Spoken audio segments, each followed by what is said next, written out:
You hear this?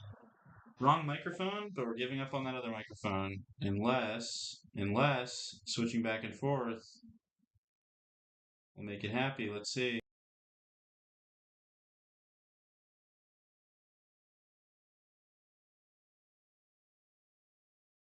It's uh, it's not picking up on the microphone that it should be picking up on, so you're gonna have to deal with my secondary mic. But thank you for joining us on such a lovely Friday.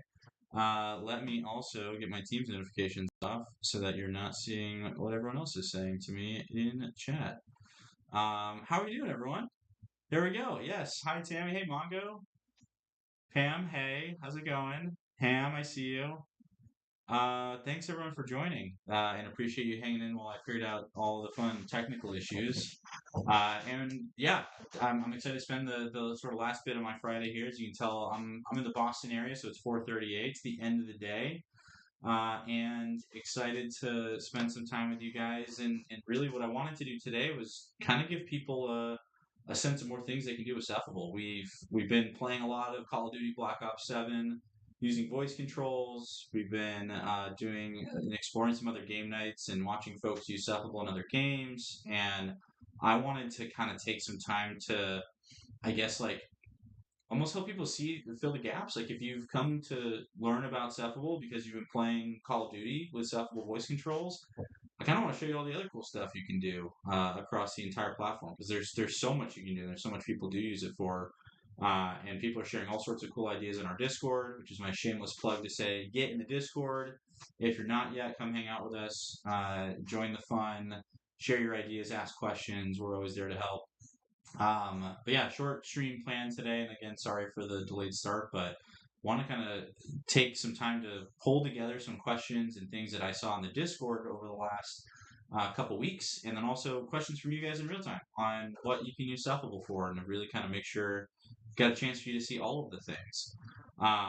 So let me start with let's see, where do I want to start? Let me start with something more around the gaming side. So if you've been using Cephable in Call of Duty, clarification, I'm not on my gaming PC if that wasn't obvious by my clearly more professional background and custom keyboards and things over here, that I'm on my workstation, and so I want to sort of not necessarily jump in all sorts of different games. When I'll show you, I can set up Cephable for different games too.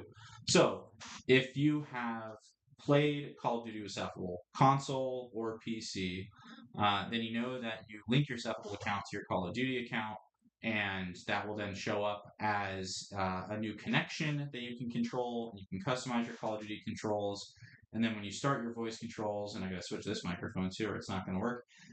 You switch your voice controls to connect to Call of Duty, or if you're using the mobile app, you just say go to Call of Duty Black Ops 7, and you say start voice controls, and you're telling your game what to do.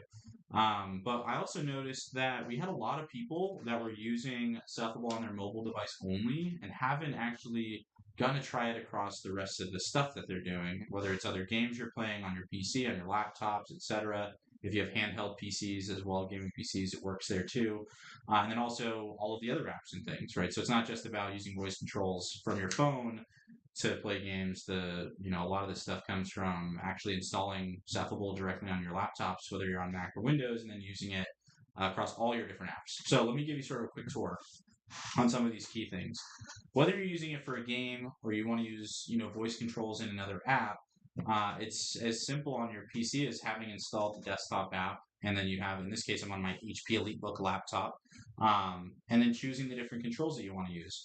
Cool thing about the desktop app compared to the mobile app and using the sort of remote controls is it can actually track different applications that you're in, and pull up different controls too. So like I closed my Outlook email before we got into this, but if you use like Microsoft Word or Google Docs, there's controls for those things out of the box in Cephable. And you can see, for example, my custom ones. There's all sorts of different voice commands, just like how you have voice commands for your games. In Call of Duty, you're saying jump and shoot, grenade, go, stop. There's voice commands for like everything in Word. There's voice commands for everything in Google Docs, everything from Microsoft, Google, Adobe, to design tools, developer tools. We even have stuff in here. If you're building games, by the way, and you use Unity, we even have controls for Unity in order to like switch tools easily with voice controls, which I think is pretty sweet. And as I've been building out our Unity plugin, I even use this because I can never remember all of the different keyboard shortcuts while I'm in the editor, which really is to show, how much you can sort of customize these different controls. Not just in the case like Unity Editor or the out of the box stuff like I showed there, but you can also create your own controls for things out of the box. So if you're a voice control user or you use quick action buttons, you can create your own by coming into Explore App Controls. You click Create New, and then it'll give you a few options here, which I think is pretty cool. If you are a Cephable Plus or Pro user, or if you're still in your automatic 30-day trials of Cephable Plus, you can actually ask Cephable's AI to generate controls for you for different games and apps. I'm going to show you that in a second because I think it's pretty sweet. You can also create them from scratch, or you can create them from a copy of another app. And as a matter of fact, for games, we even have different templates for these. So, for example, you talk about Call of Duty, first-person shooter. I have right here an FPS game template for using keyboard and mouse with all sorts of voice controls again built in, some head movement stuff for WASD, and some quick action buttons for like jump, go, stop, things like that. And so even if I right here on my device, on my laptop, switch to my quick action buttons, and I see that I got these too. So you can use these out of the box templates like FPS game. There's an RPG, 3D RPG, like Elden Ring, or Dark Souls. That's what we designed it for. It's got all sorts of pre-built stuff for that, for voice commands, block, attack, crouch, things like that.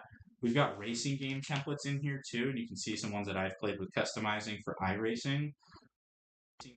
You can see there's go, stop, handbrake, right, left. I think we originally designed these to match the keyboard shortcuts for Forza.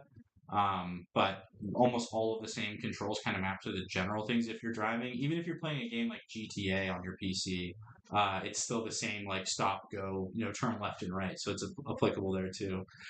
Also, Rudy, Alex, Call of Duty stream when? We got to do one sometime soon. I think honestly, what we'll probably do is the next game night that we host. I'll come join and we'll actually stream it right here on the Cephable YouTube, and we're trying to also get this one up on Twitch too. So yes, please let's get some more game streams in. I know we did the one where we started playing through the campaign when we first announced the partnership with Call of Duty Black Ops 7, but we definitely got to do more. But other games too, which is I know I've seen in the Discord some folks playing the new Forza Horizon 6. If you're interested in you're like, hey, could I play Forza Horizon 6 with voice controls or head controls? Try the racing game template, and then you can customize and share from there. And I think some people may have already shared some Forza controls they've made too. So definitely give it a shot. An important caveat though, I'm showing you all these stuff. I'm like, hey, you can use it in all these games. This is only if you're playing on PC right now. The only way that Cephable can integrate into consoles like the way we do with Black Ops 7 is if the studios that are building those games actually integrate the controls. Otherwise, what we can do, and the sort of limit of what we can do, is on PC and Mac, where we can tell Cephable to map different actions to keyboard, mouse, or on Windows, we have experimental gamepad support. We have to install like the separate driver thing and stuff like that. And so one of the things I saw in the Discord over the last, couple weeks was folks being like, "Hey, it doesn't work in this game." Like, actually, I see Rudy in here. I think you were trying to play Subnautica 2 with Cephable, and some of the controls worked, some of them didn't. And it's worth calling out that like because of the way Cephable's able to work, and this is just like the limitation of what we can do with being a software on Windows, is we can only emulate keyboard and mouse stuff at the operating system level. And so some games are totally fine with that, and they'll take those inputs and they'll use them alongside your existing controller or your existing keyboard and mouse. Other games handle it differently, and so let me sort of explain a couple of the caveats that we've seen, and at least in some of the games where we've seen some issues or mismatches. So sometimes you'll see it where you tell Cephable to like in a racing game, say go, and it's therefore holding the W key, and that's what it's mapped to. But then nothing happens in the game. You try all these other inputs, and then just like nothing ever happens in the actual game. What that means is that the game does not uh, take virtual inputs, meaning that like software that isn't doing some potentially hacky stuff isn't going to be listened to by the game. It's just like nothing happens, it ignores it essentially. So the game developers need to either allow virtual inputs, which creates all sorts of sometimes risks for different games, and it's a lot of work they have to do, or again, they got to work with us to actually get Cephable integrated. Um, yeah, Rudy, I see in chat. I couldn't get anything to work. Yes, thank you for reaching out to them. That's exactly it. Like, if you have a game where it's like, I want to use Cephable for it on my PC or on my Mac, and it's just like the controls don't work, honestly, my biggest piece of advice is go tell the studio. Like, go to Twitter or X or Facebook. Like, go tell them on socials. Go to their support forums. Tell them that it's not working and that you need, virtual input support, or tell them to come work with us, and we'll help them get it set up so that it can work in that game. Some other issues, by the way, we've seen some where it's happened where it's not that it won't handle the inputs at all, but that it'll take the inputs and it never releases it. And this is one of the more frustrating ones. And we've seen this in some of the EA sports games. Like there's a video somewhere in Discord of someone trying to play FIFA. And actually, Mayor, this might be you from like 2 years ago. I see you in chat too, so hi. Trying to play FIFA with voice controls and like saying like go left, and then trying to say stop, and it never stops. So then you're kind of stuck with like as if it's like the buttons are stuck essentially. That's another thing. It's kind of the same issue, right? Like Cephable's not saying don't release the buttons. We're telling Windows and Mac, say, hey, Cephable's no longer holding down the space bar, or holding down the A key on the keyboard, or holding the joystick in a position. But if the game doesn't handle those inputs from Windows or from Mac, then they get ignored. And so it's an even more frustrating one where it's like, okay, you're taking some of the inputs, you're not taking the ones that say stop. That also can happen. Again, basically same thing. Go tell the studios that it's an issue you're running into using adaptive controls from Cephable, or again, like put them in touch with us. We want to help them, but definitely got to let them know. The other ones that we've seen is that, and I've got two more before I show you more cool features, so hang in there. The other ones that we've seen are that they will take the inputs and the outputs from keyboard, but they won't take mouse inputs. And so, for example, one of the games I play a lot is Valorant. We were asking in Discord about anyone else. So there's like, key bindings in here, and I can say like ability 1, ability 2, ability 3 for like E, Q, and C. And those will work because those are keybinds. But I can't move the mouse at all using Cephable. Doesn't use any virtual mouse inputs, and so I can't like aim and shoot, for example. But I can use it to offset some of the stuff. And some of the games that run into those scenarios where it's like some things work and some don't is usually because they have a very rigid set of rules for making sure that there's no cheating and people using cheat devices or cheat software, like automatic aiming, aim bots and things like that. And so there's sort of this blanket, like none of it works then, right? The no virtual mouse works because we don't want people simulating mouse movement at all and therefore cheating. And so we see those a lot more in competitive games. And lastly, and this is sort of in the same vein, is that some games will actually let it work, and then there's a risk that you can get banned if it's a competitive game. So if you're playing, like using Valorant as another example, very, very strict game, very strict anti-cheat, sort of no mercy when it comes to trying to remove people cheating from the game, and rightfully so, because the second those games have cheaters like that, it's a huge issue. And sometimes using not just Cephable, but like assisted technology or adaptive inputs can be picked up as using a cheat device and you get banned. So those are sort of like the risks to be aware of when you're playing games with adaptive inputs like Cephable, and they're not officially integrated and supported in the case like Call of Duty Black Ops 7. So if you want to try another games, by all means, please try it. Just know that you're not going to be able to do it on console unless it's integrated, and you might run into these weird scenarios. But we want to know those scenarios. So if you're playing a game and it doesn't work, like Rudy mentioning with Subnautica 2, tell us, tell the developers of the game, put it out there, and we're going to try to sort of reconcile those together and make it a bit easier so we can play more games with voice controls and quick action buttons and camera controls and things like that. So speaking of, I mentioned you can make custom controls. I made one, for example, for Valorant, but I want to show you how you can do that from scratch too. And one of the best ways to do it, and my favorite way to do it, is if I go to app controls with the control generator. If you haven't seen this yet, well, again, this is only in Plus, but if you're on the trial still for Plus for free, you got to try this out. It's so sick. So instead of having to be like, okay, let me take like the FPS template, and then I'm going to go through, manually, and I'll even just show you that real quick. Like, okay, I'm going to make a new FPS controls. I click customize, I say Valorant, and then I'm going to say, oh, I guess I took a copy of my Valorant one. And I'm going to say, oh, go in here, add a new control, and make it, buy, because I'm going to open the buy menu. So I'm going to say buy, and then I needed to press a button, and the button that I need to press is B, and I just needed to tap the button, and then next. And then you go through and make it for all of those different things. You can literally just ask Cephable to generate it and like describe how you need it to work. It's pretty sick. So going to app controls, create app controls, generate. Now, all you have to do, and this isn't just for games, but it's definitely very useful for games, is type the name of the app. So again, I'll use Valorant as an example because it's my most played game right now. And then choose what inputs you want. So I'll say like voice controls and like head movements, for example. And then you can just describe how you want it to work for you. Like it'll know, like in the case of Valorant, like, oh, it's a public game, it can go and find the keybinds. You can just describe like, hey, I need a voice command for this, and I need head movements for this. And you can even use Cephable's dictation. So switch over here to dictation, and then come back over here. I can say stuff like, give movements for the WASD keys, and then I need voice commands for all of the abilities and for switching weapons too.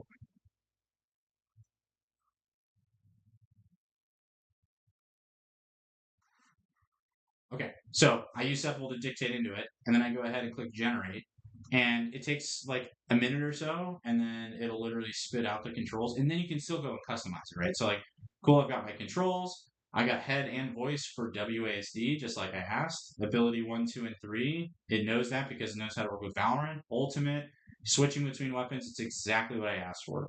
And it gives me some variations on those voice commands too, so it's not just a single one. So super useful, and especially if you're a voice user, using the dictation is definitely super useful, which I'm going to show next. And also, hey Slater, welcome to the stream. Also, what's up, the Cripple One? Thanks for being here. So definitely try the control generator. Try it in other games, and not just in games, right? I can go into making app controls for something like, I don't know. Give me another app that you guys use. Maybe we'll do Twitch. That's one that we don't have yet, right? Like I'm gonna say I need it for Twitch.tv. That's what I need. I want voice controls, and of course I can use my dictation in Twitch chat too, which maybe I'll use to show you in a bit. But you can just describe the controls that you want for Twitch sheets, for watching Twitch streams or YouTube. Although I think we have YouTube controls out of the box. You can also leave this empty, by the way. Just be like, I don't need any extra stuff. Just like give me some generic thing for Twitch. Generate those controls, and then Cephable will spit it out. And then again, you can customize it. Another useful tip for the control generator. Here, start streams, like when you're streaming directly through Twitch, pretty neat. Another useful thing for the control generator is you can give it like a table of like keybinds and stuff like that. That's one of the ways that I've used it. It's like, oh, a new game just came out. So like Cephable has no way to know about this name or game, or this app, is now available and I want to use it. You can put the name of the app, the name of the game, choose the inputs, and then just be like, make voice commands for all of these controls, and then just like paste the table, like copy it from the website, and then like paste the table of controls in here, and it'll literally generate controls for that. It's super, super useful if you have a new game you want to try, or if you have like an app that you want to use Cephable for that we don't already have controls for. You can generate the sort of start of it from there, and then when you generate cool ones, come share them in our Discord, because that's how we make it even easier for more people. So if you make cool controls for a cool game, go share it with everyone else. But controls are literally just the start of Cephable. We always say it, if you go to our website, Cephable is an assistant that helps you control, create, and automate, in any of the things that you're doing on your PC. So as long as you have the Windows app, or the Mac app, and you've sort of grown past just using the mobile app for voice commands in integrated games like Call of Duty. If you're on Cephable Plus or Pro, or again, if you're on your free trial of Cephable Plus, you also get access to intelligent dictation. You get access to intelligent tasks and intelligent voice commands, sort of the big major features. Cool thing about intelligent voice commands, I'll even use this Valorant custom controls as an example. I have a voice command for Ultimate. You do not have to say the exact voice command. You can sort of speak naturally and let Cephable figure out what were you trying to say and trigger it. So really useful if you're like talking to your team and you're like, oh, use my ultimate. It'll go do it, like actually execute it the same way as if you pause and then said ultimate, which is pretty sweet. Also, again, the chat. So would that work with OBS for when you are live? Also, would like to start using that when editing in DaVinci Resolve. We have DaVinci Resolve controls. Those are in Cephable Plus and Pro. Looking here at DaVinci Resolve controls, obviously cut, copy, paste, all that good stuff, but also like moving on your timeline, importing, exporting, trim. The razor is super nice too. So like that switching between tools when you're on your timeline, snapping things together, splitting clips. Like if you're not, trying to memorize every single keyboard shortcut, you just be like, oh, split the clip here, and it'll just do it. So DaVinci Resolve pre-built controls in Cephable Plus and Cephable Pro, so definitely check that out. Cripple One asked, could Cephable replace a stream deck for stream, like changing scenes on OBS or Meld? Yes, it can. And if you have keyboard shortcuts, for example, like your scene changes, I haven't set it up on this machine, but I do on my regular one. You can use quick action buttons. You could even use it like on your phone or on a tablet and have those mapped to the keyboard shortcuts globally. So you would just have like your My Stream or your OBS set up. And then you got buttons that you can use from your phone to trigger it. It's pretty sweet. Also cool is, let's say you're playing on PC and you're playing Call of Duty, and so you're going to use the connection setup. So you're going to use your voice commands and stuff from the panel here on desktop to then go to Call of Duty. You could still use your phone to talk to your PC. So you could be like, desktop is talking to COD, and then my phone is set up for like my OBS controls, and all those keyboard shortcuts like still work. So you can even get that like double control set up. It's pretty sweet. And yeah, I don't think we have OBS or Meld controls. But again, great use case for the generator. You just go generate them and then share them with others. I know there's a few folks in here that I've seen that have used Cephable stuff in OBS for like, cutting a clip, for example, is a big one. Actually, I think Handy did that. Handy Skywalker, who's in our Discord. I don't know if he's in the chat right now, but I know he was setting up some stuff for like voice commands for like cutting a clip, right? Just being like, clip that, and like, boom, clipped it while you're live streaming. It's pretty sweet. Yeah, and then the other AI stuff that we've got, generating, rewriting, translating, pretty cool. I don't know if you guys, if you've only used controls and haven't tried this. First, it's AI stuff that runs into your other apps, so it's not like a chat bot that you got to talk to.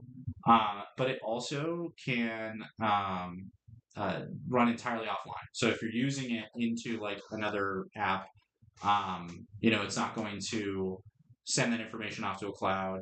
Once it's downloaded the models, you're good to go. So you can use it with all sorts of private stuff. But let's even say, for example, I'm going to go and switch over to chat on YouTube.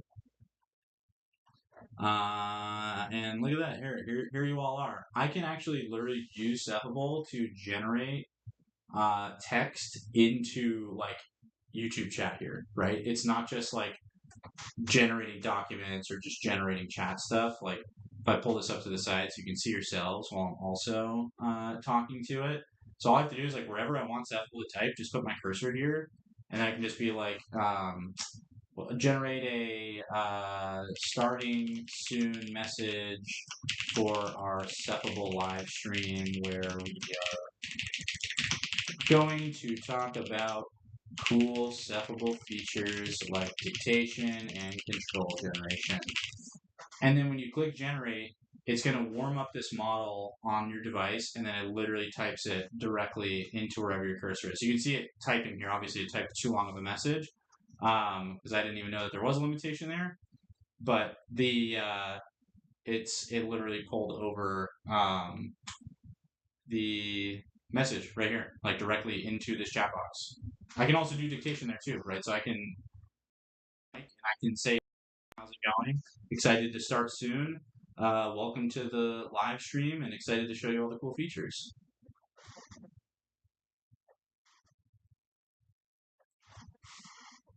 Right? Boom. Right there. Just dictated. Anywhere you can type. Intelligent dictation, pretty sweet. Text generation, pretty sweet. You can also use it to rewrite stuff. So if you've got like, an email you're about to send, you can actually even ask Cephable to rewrite it and make changes to it directly in your email. It doesn't matter where, what it is, what you're using it for. Pretty cool stuff. Checking the chat again. Thoughts on Linux support? Yeah, lots of thoughts on Linux support. Working on your servers. Yeah, so we don't have Linux support right now. It's Windows and Mac only. Main reason is straight up that like not enough people have asked for Linux desktop, just because of like the nature of the folks who are using Cephable every day.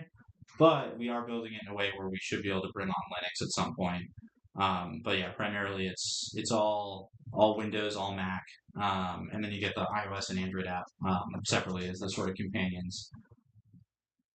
So I think that answered all the questions I remember I wrote down, looking at the conversations going on in Discord, what people were asking, like, what else can I do with Cephable other than just use voice controls and, Call of Duty, other than what can I do from my phone to my PlayStation, and just kind of recap a couple things. First of all, install the app on Mac and on Windows.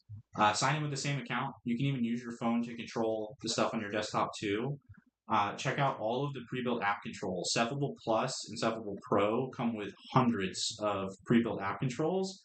Basic, I think, only has like pre-built app controls for, basic stuff like Word and built-in Windows apps and stuff like that. But all these other ones, like they come straight up out of the box on Plus. Use dictation. It is like the most accurate dictation, like automatic grammar and punctuation, and we're always making it better.